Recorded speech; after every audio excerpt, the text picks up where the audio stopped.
Bienvenidos a nuestras reflexiones bíblicas. Puedes repasar la lectura en este enlace. Estamos ansiosos por conocer tus pensamientos en los comentarios. ¡Vamos allá! El capítulo 26 de Mateo es un relato apasionante y emocional que nos lleva desde la última cena hasta el arresto de Jesús, pasando por la traición de Judas y la negación de Pedro. Este capítulo nos muestra a Jesús en su momento más humano y a la vez divino, enfrentando la traición, el miedo y la angustia con gracia y fortaleza. Nos enseña lecciones valiosas sobre la fe, la devoción, la oración y el perdón. ¿Quieres saber cómo Jesús enfrentó estos desafíos y cómo podemos aplicar sus enseñanzas en nuestras propias vidas? Te invito a que sigamos explorando juntos este fascinante capítulo. Este capítulo comienza con Jesús anunciando su crucifixión a sus discípulos, como se menciona en los versículos 1 y 2. Aquí, Jesús, con plena conciencia de lo que le espera, les dice a sus discípulos que será entregado para ser crucificado. Esto nos enseña sobre la naturaleza sacrificial de Jesús, su disposición a dar su vida por la humanidad. Luego, en los versículos 3 a 5, vemos a los líderes religiosos planeando cómo arrestar a Jesús. Aquí podemos ver la oposición que Jesús enfrentó de aquellos que deberían haber sido los primeros en reconocerlo. A veces, las personas que deberían estar de nuestro lado pueden no entender nuestras acciones o intenciones, y eso está bien. Jesús lo experimentó también.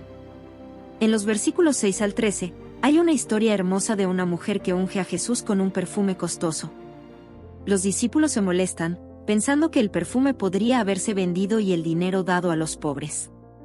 Pero Jesús los corrige, diciendo en el versículo 10 que ella ha hecho una buena obra. Aquí, Jesús nos enseña a valorar los actos de amor y devoción hacia Él por encima de todo. También nos muestra que a veces, las personas pueden malinterpretar nuestras acciones, pero lo que realmente importa es nuestra intención y nuestro corazón. El versículo 14 nos presenta a Judas Iscariote, uno de los 12 discípulos, que decide traicionar a Jesús. Esto nos muestra que incluso aquellos que están cerca de nosotros pueden traicionarnos. Pero también nos recuerda que Dios puede usar incluso las acciones más malvadas para cumplir su propósito, como lo hizo con la traición de Judas que llevó a la crucifixión y resurrección de Jesús. En los versículos 17 al 29, Jesús celebra la última cena con sus discípulos. Comienza con la preparación de la Pascua. La Pascua, ya sabes, es una celebración muy importante para los judíos, un momento para recordar cómo Dios liberó a su pueblo de la esclavitud en Egipto. Aquí, los discípulos van a Jesús y le preguntan dónde quieren que preparen la cena. Este es un primer recordatorio de que somos nosotros quienes debemos preparar nuestro corazón para recibir al Señor, así como los discípulos prepararon la cena. En los versículos 20 y 21, se produce un cambio en la escena, y estamos en medio de la cena. Pero hay algo de tensión en el aire, porque Jesús anuncia que uno de ellos lo va a entregar. Imaginaos la confusión y el miedo que debieron sentir los discípulos. Jesús, sin embargo, no evita la verdad, aunque sea dolorosa. Me recuerda a cómo debemos enfrentarnos a nuestras propias verdades, incluso cuando duelen. Más adelante, en el versículo 24, Jesús afirma que el Hijo del Hombre, es decir, Él mismo, sigue el camino escrito para Él. Aún así, advierte del sufrimiento que le espera a aquel que lo entregue. Este es un punto muy interesante, porque nos muestra cómo, a pesar de que Jesús conocía su destino, había dolor y sufrimiento en el camino. Es en el versículo 26 donde se instituye la cena del Señor. Jesús toma el pan, lo bendice, lo parte y lo da a sus discípulos diciendo, «Esto es mi cuerpo». Esto puede sonar un poco extraño, pero lo que Jesús estaba haciendo era usar el pan como un símbolo de su cuerpo, que pronto iba a ser entregado por nosotros. Cuando participamos de la cena del Señor, recordamos el sacrificio que Jesús hizo por nosotros. En el versículo 27, Jesús toma la copa, agradece, la pasa y dice, «Esto es mi sangre del nuevo pacto». La sangre de Jesús es el sello de un nuevo pacto, uno que supera todas las leyes y rituales antiguos y nos brinda perdón y salvación. Esta es una verdad muy importante para nosotros como cristianos. En el versículo 29, Jesús hace una promesa a sus discípulos, diciendo que no beberá más del fruto de la vid hasta que lo haga con ellos en el reino de su Padre. Aquí vemos una mezcla de despedida y esperanza. Jesús sabe que su muerte está cerca, pero también sabe que no es el final. nos promete un nuevo comienzo, un nuevo reino donde estará con nosotros. Finalmente, en los versículos 30 al 35, Jesús predice que Pedro lo negará 3 veces antes de que el gallo cante. A pesar de las fuertes protestas de Pedro, sabemos que esto es exactamente lo que sucedió. Esto nos enseña que, a veces, podemos fallar a pesar de nuestras mejores intenciones. Pero también nos recuerda la gracia de Jesús, que perdonó a Pedro y lo restauró.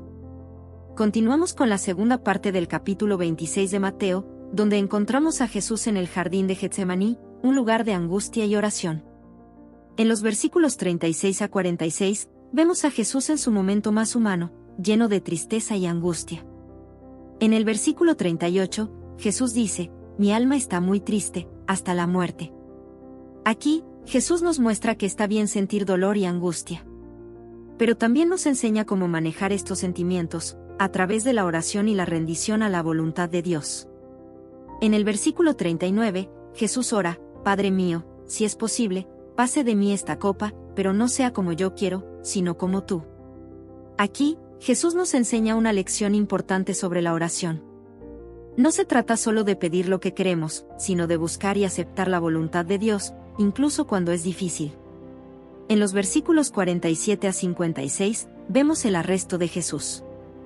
Judas, uno de los discípulos, traiciona a Jesús con un beso, como se menciona en el versículo 49. A pesar de la traición y la violencia que le rodea, Jesús mantiene la calma y la paz. En el versículo 52, Jesús dice: «Vuelve tu espada a su lugar, porque todos los que tomen espada, a espada perecerán».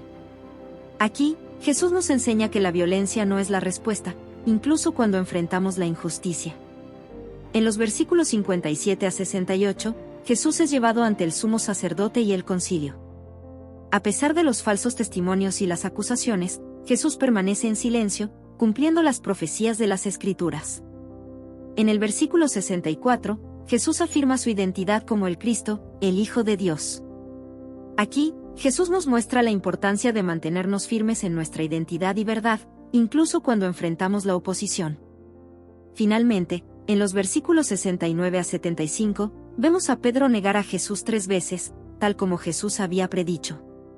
A pesar de sus promesas de lealtad, Pedro cede al miedo y la presión. Pero también vemos el arrepentimiento de Pedro en el versículo 75, cuando, saliendo fuera, lloró amargamente. Aquí, Pedro nos enseña que todos podemos fallar, pero también que hay espacio para el arrepentimiento y la gracia. En este capítulo vemos la humanidad y la divinidad de Jesús entrelazadas en una serie de eventos que culminan en su arresto. A través de su sacrificio, su devoción, su oración y su perdón, Jesús nos muestra el camino a seguir. Nos enseña que a pesar de las pruebas y tribulaciones, podemos encontrar fuerza en nuestra fe y en la voluntad de Dios. Este capítulo nos recuerda que aunque podemos fallar como Pedro, siempre hay espacio para el arrepentimiento y la gracia. Al final, Mateo 26 nos deja con una sensación de esperanza y una comprensión más profunda del amor y el sacrificio de Jesús por nosotros. Gracias por compartir este tiempo con nosotros. Si te ha gustado, por favor suscríbete, dale un like y déjanos tus opiniones en los comentarios. Todo esto nos ayuda a que YouTube nos promocione más. No olvides revisar el capítulo anterior si aún no lo has hecho o seguir con el siguiente. Además, si quieres apoyarnos aún más y tener